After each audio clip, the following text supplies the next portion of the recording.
raise hand function for questions for Coach, and we'll get started. JJ, you're up first. Well, Coach, you get your first win of the season. What are some of the things that jumped out about the game on Saturday? How clean we were the first half, how well we executed.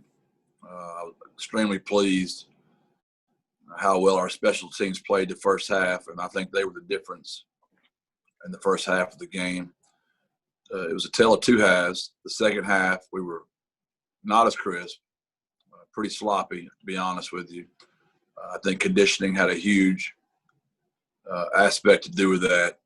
Our special teams were as bad in the second half as they were great in the first half. It totally affected the entire game. We take great pride in the triangle of toughness and playing complementary football and be able to run the football and be physical on defense and be great on teams. And we didn't play very well for complementary football in the second half.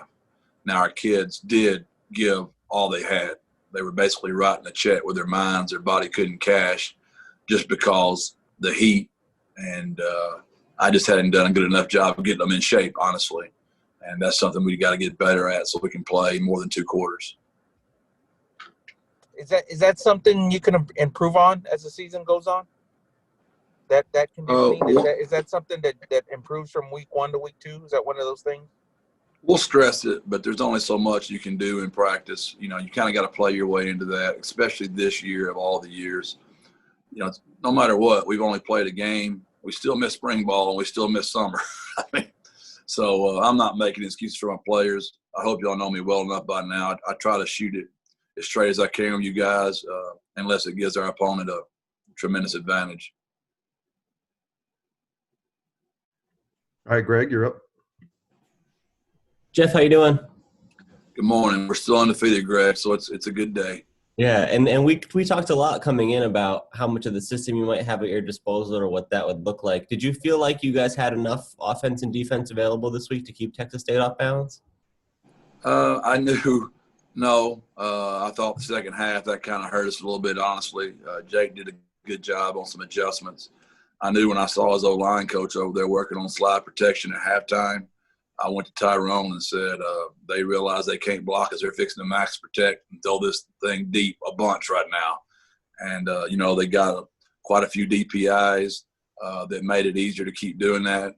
And that hurt us and got the momentum turned, and our special teams didn't help either. We got conservative offensively, but that was intentional. We didn't want to turn the ball over. We wanted to make them have to drive the field on us. And, the choice of me punting the football late, I should have just punted it out of bounds. We tried to punt it to the right and angle them up, but we kind of got the ball back in the middle. And I'm just glad my kids overcame, a bad choice by their head coach. You mentioned the conservative approach offensively a little bit. There was some short passes or draw plays on maybe 3rd and intermediate or 3rd and long. Is that sort of going to be typical of your guys' approach, or is that a week 1 thing, or is that a matchup thing? What can you tell us about that? All the above. I agree with all that. No, that would not be typical. I'm really mad at myself on 3rd down and 7 and the 4-minute offense that I didn't go ahead and throw the football down the field to my guys. But I wanted to try to make them drive it, 90 yards with no timeouts left. But I wish I had that call back as well. So I told Frank going in we were going to try to do that. We thought our defensive line could get after them. We felt good about that matchup. And we were running the ball so well, it kind of just put us trapped. And then we returned the opening kick of the 3rd quarter, the 12-yard line. And when you're up 17, you just don't want to get, too nonchalant with the football, Greg. And you touched on this a bit, but Coach Bavital said after the game that you guys really kind of dominated up front and controlled it in the trenches. Is that what you saw looking back? How do you evaluate the performance on the line of scrimmage, especially in the first half? I'm just so disappointed that we didn't finish it out in that 4-minute offensive aspect. We had 2nd and 5. We needed 5 yards to go to victory formation. And so it's hard for me to say we dominated when we didn't close the game out on our side. Our defensive line, I would say early that is correct. We didn't get home the second half. We just wilted and melted, in my opinion, in the second half. And I'm going to take responsibility for that just because it's my responsibility to have those kids in shape, and we're just not quite there yet. Offensively, you guys seem to really favor having the tight ends on the field a decent amount. There was a lot of plays for Leroy and Gavin Sharp, even if they ended up kind of flexed out wide. Is that something that's advantageous for you guys, or do you want to lean on that group a decent amount, those tight ends? Yeah, we have a very strong tight end room. We tried to not say that too much before the game because it was going to be pretty obvious what our plan was going to be. I remember when y'all interviewed my brother, he just mentioned one of them on purpose, and we're not trying to be that, sneaky, but, it was also game one, and y'all mentioned that was our one advantage we had. They didn't know what we were going to do. So 12 personnel we thought was a really good plan. His brother, Zach, does a really good job. He's a great coordinator, and they tear guys up on short edges. So we just tried to lengthen the edge because they brought so much edge pressure, and they're also really good players. I mean, we feel good about our third and our fourth and our fifth tight end. We feel really good about Oscar, Alan Horace, and Dan Dishman. We feel good about all five of our guys. We really do. One of the interesting things was with that 12 personnel, you could have Sincere and Gavin and Leroy all split out wide. How much does it help you as a play caller, from the tactical standpoint, to be able to do different things with that same personnel group? No doubt. That's when you get to playing tempo and you got guys that can do multiple things, it's a very huge advantage because obviously when you sub, the other team's going to sub and slow down the game. So we want to play as fast as possible. Unfortunately, when we were going as fast as possible in the second half, we were still barely getting the ball snapped, and we were trying to go as fast as possible. If you were to watch the video, you'd be shocked at how different our legs look from the first half to the second half. I didn't even warm them up. I don't know if you noticed, we did not warm up coming out of halftime. We were so dead in the locker room. I looked at Philo, and Philo's like, Coach, we don't have much left. I don't know if warming them up's going to do any good. I'm like, boys, we better hold on because we're in trouble right now. So we better, our tents next year. We brought those tents over there. We're going to get, not next year, whenever we play them again, we can go there. If it's a day game, we need to get bigger tents or something. It was hotter than heck on our sideline. Along those lines, as you go forward, do you envision a more solidified offensive line? I know you rotated some guys there, which is kind of a little bit less common. Do you see that group becoming more solidified through the year, or do you think you'll continue to rotate? Philosophically, I just believe if kids practice well, they should play. I think it's great for competition. I think it's great for safety of kids. I think it's great for team morale and locker room. If not that you guys care to go back and look at me through my career, but we have always taken great pride at playing a lot of players on the roster. And we will continue to do that. I don't know that will it be to that degree. I couldn't tell you. But Maka is the only player that played every snap on offense, and Frank Harris. The other 9 positions we all rotated as much as we could. Okay, Vinny, you're next, and then Paco, you're on deck. Hey, morning, Coach. Even not so much when Sincere was running free in the middle of the field, at times just kind of running through and carrying people, almost a beast mode type thing. What were your impressions of just how hard he ran for you? Him and, Brennan both. I mean, that's a two-headed monster back there. And they both finished with their pads and were very physical when they ran. And, his attempt, carries, that's a little high, in my opinion, for a first game. I wish that had been a little bit more balanced between him and Brennan. But both those guys played extremely well. And then how would you assess the way Frank Harris attacked passing the football when he had vertical opportunities down the field? Yeah, we wish we would have let him do that a little bit more. Both times we did that, we connected. And unbelievable catch by Dingle, unbelievable catch by Cephas. And Frank just was masterful at running the offense. Did a great job of, we only had 4 penalties on offense, and One of them was kind of my fault there at the very end. We were wanting to run quarterback draw to see what happened. If we didn't get a good playoff, we were going to go to overtime. We were just so exhausted. I just thought it was better for us to play on a 25-yard field than it was on a 100-yard field. So we only had 4 penalties on offense. And one of those was Cephas running out of bounds. You know, that's a crazy penalty. One of them is a delay of game, trying to decide whether to go to overtime or not. So I was very pleased with how Frank, you know, basically 2 penalties and no turnovers. And 23 out of 31, I think he rushed for 3 touchdowns, threw for another. I mean, I'm so thrilled for that kid. What he's overcome to come back is pretty phenomenal. And forgive me, I had to wander down to Texas State postgame while you were on Zoom Saturday at the stadium. But having slept on it for 36 hours after all 2020 has been, and you're a first-time college head coach, can you believe that game honestly played out the way it did and the way you finally won it? Everybody's asked me that. You know, I told them ideally I wish it wouldn't have, but for UTSA to get an extra hour of national exposure, you know, for all the recruits and Scott Van Pelt talking about us and, you know, Galloway talking about us and having the Sports Center Player of the Day.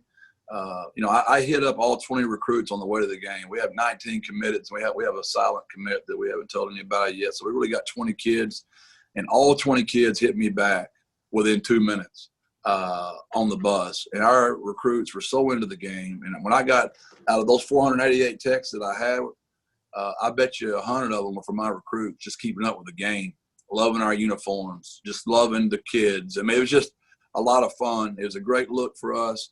I wish we'd have played better in the second half, but it worked out just perfect for us. And, you know, Rashad and the pick 6 and Bryce blocking both those extra points, basically, it was a special day. Thanks, sir. Paco, you're up.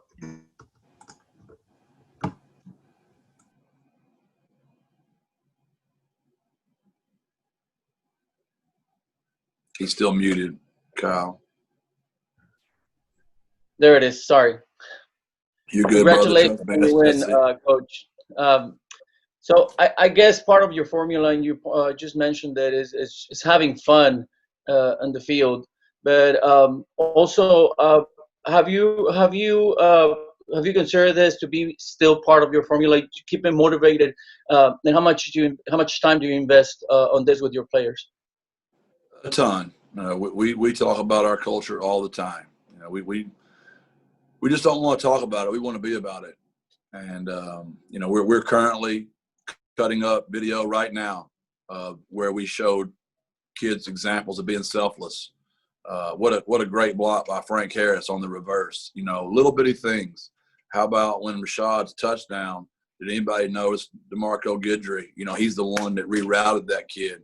The block by Corey Mayfield, which is what let Rashad go. We're going to try to celebrate our culture all the time on video, win or lose. And I asked the kids that after the game. I know winning's fun. Would we have been that less of a human if we'd have lost the game? No, we wouldn't. I do want them to celebrate victories. I do want them to hurt when we lose. But at the same time, it doesn't define who they are as men. It doesn't define who I am as a man.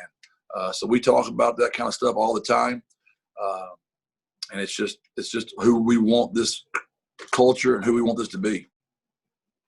And I guess we're continuing with football all over, well, mostly Texas. But is there any concerns now with the COVID, with coronavirus? How often are they going to get tested? Are the players going to be tested? Is there any concerns within the players or the organization? We've already been tested again this morning. We test 3 times a week. There's no one in the country safer than our players. Where else are they going to go and be tested 3 times? We had a kid that had to go to a funeral. He's getting tested as soon as he gets back. I mean, so yes, we're concerned. Everybody's concerned, but we're testing Monday, Thursday, Friday. We don't do a meeting without our mask on. We had 10 kids walk in last night. How quick they forget already. They're young men. They're 18 to 23 years old. And I had to make 10 of them leave the room and get their mask on. So it's a daily struggle. Social distancing is a real thing. It's, you know, the new norm. It's what it is right now. And lastly, as far as and off the court, we saw a lot of people in San Marcos, fans, that were not using any face coverings. Whether, I mean, they were required and they were signaled. There were different methods that they were posted within the stadium, and there was a lot of people without face coverings, not maintaining social distancing. What will be your message to fans now that you're coming back home and there's going to be 17% at the Alamo Dome allowed? Is there a message would you like to deliver to the fans that they're going to be attending? Yeah, I was one of those guys early. I really was. I didn't want to wear mine. Nobody wants to wear it. There's nobody putting it on goes, man, I can't wait to put this mask on. There's just sacrifices you have to make in life. It's very much like team football. Everybody's talking about Sincere McCormick today, but how about the offensive line? Is anybody talking about Maka, who played every single snap up front? Is anybody talking about Spencer Burford? Is anybody talking about Big Dom? You know what I'm saying? It's what football is. It's sacrifices. So if we want to continue having the life that we all love so much, that's a sacrifice we're going to have to give up right now. And trust me, it's 110 degrees on that field, and I got to put that thing over my face. It's uncomfortable, but we have to do it right now. And our players do it at workouts. They're in there with Philo every day, 2 hours, wearing their mask. If they can do it, we can all do it. Thank you, Coach. JJ, you're up. Jeff, how would you say the secondary played on Saturday? You know, I know they're getting beat up pretty good, but if you go back and watch the film closely, they played really well. I mean, obviously I'm not going to comment about penalties because I'm not allowed to, but our kids played really well. And I understand that it looked like they didn't maybe because that's what was being called, but go back and watch the video, and we were very proud of our corners. And it might look real simple out there on an island by yourself, but it's not. And if you notice, the kid that made the play on the last play that set up the field goal was Tariq, number 20. So, I mean, our kids never quit. They kept giving great effort, perfect effort. And I was extremely pleased. We want to be more physical. We want to go up and play those balls better, no doubt. But I was pleased with our kids. There were some of those catches were just crazy now. Some of them were just unbelievable catches. You watch me on the sideline, I just clapped my hands and said, hey, nice job. See you next time. I mean, they got scholarships too. Their coaches get paid to coach, and they work and they practice. So we got a lot of stuff to clean up. Don't hear me wrong, JJ, but I'm not beating them up like I'm maybe some of those guys on social media are letting me know about it right now. Coach, what about the play of the linebackers? You said we were going to see a lot of guys play on Saturday, and a lot of guys played. What were your takeaways from that group? You know, mixed. There were times we really showed up, and there were times we didn't. They did a good job of some motioning and getting us out of our proper spacing at times. There's an empty on third down. We didn't get lined up correctly. You know, there's a lot of things Coach Nix wants to fix, obviously. But I was very proud of Trevor and, you know, and Tyler and my little freshman, Jamal. I saw him last night at dinner, and I said, how'd you do, puppy? And he said, well, I didn't get but about 10 snaps. I'm like, well, Jamal, it seemed like I saw you out there quite a bit. And I said, well, how'd you play? He said, I didn't play very good. So I came back down here just thinking I was crazy. I looked at the stat sheet. He played 36 snaps, had 7 quarterback pressures, and he doesn't even know – he thinks he played 10 snaps. So I just showed you how young he is, and he's just going to keep getting better. DeMarco played his tail off, and even Ashton went out there and gave us some critical time as well. Okay, Greg, you're up. Jeff, what can you tell us about the game against Memphis and where that stands, given that they had to shut down activities and their game this week is postponed? Do you guys know anything about that at this point? We've just been in communication with their coaches. You know, we've all got buddies, and they said they'll be full goal and ready to go. But that's not administrator talk. I haven't heard from Dr. Compost or anything like that. That's just coaches speaking to each other, you know, on the down low. Gotcha. For you guys, I know one of the guys missing from the opener is Zachary Franklin. We didn't see him. He was obviously a big impact player last year. Is there anything you can tell us about his status or the outlook for getting him back on the field? We hope to have Zachary back soon. He's a very good player. I would say he's probably one of our very best players, and we can't wait to get him back.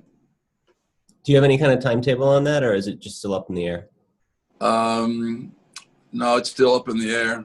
We hope sooner rather than later. And I know last week you projected that 8 guys would be missing because of whether it's COVID tests or contact tracing. Was that the final count, and how did that sort of impact you through this game? 8 was the final count. Depth hurt us. Special teams hurt us. But that's what the season is right now. We just all have to get used to it. It's the new norm. And like I told our kids, we have 115 on the roster. 107 of them are ready to go. So let's go play with the 107. And I believe it ended up being a few more out just because of real injuries.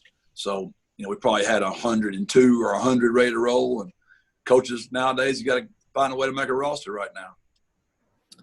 Sort of changing gears a little bit, we got to take a tour of the race facility on Friday. What's it been like to you to be able to see really from the practice field as the walls start to go up?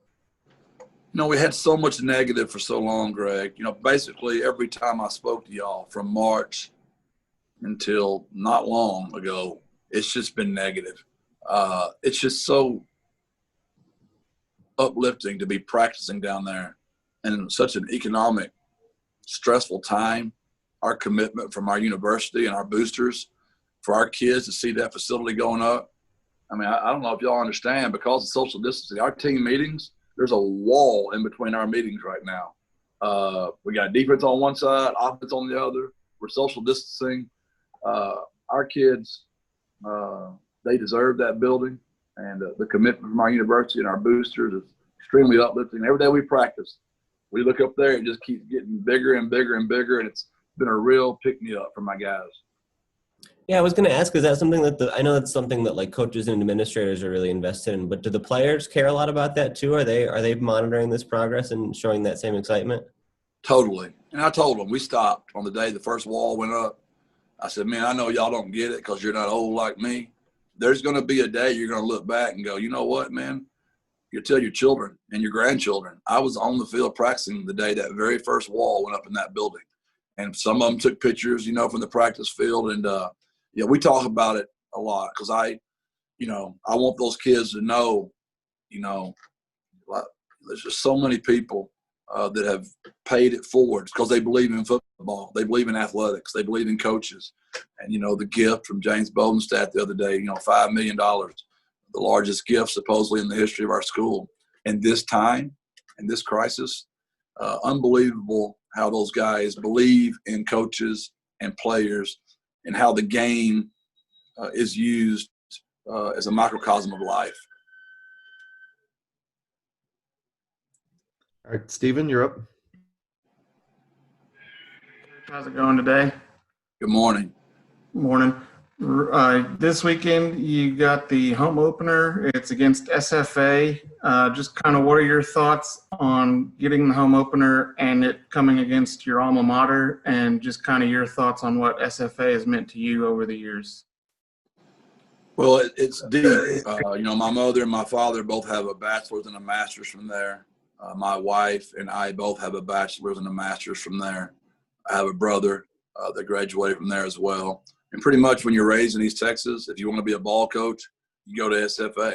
So I've got so many coaching buddies that, that are instrumental in my life, that we all went to school together back in the day. So, I interviewed for that job when it came open last time with Coach Carthel. I had tremendous respect for Coach Carthel and Ryan Ivey, the athletic director, and they're good now. They gave UTEP all they could handle. And they're athletic, they're physical, they believe in their head coach, and they play hard. Now it's going to be a great game Saturday, and you're going to be in for another barn burner.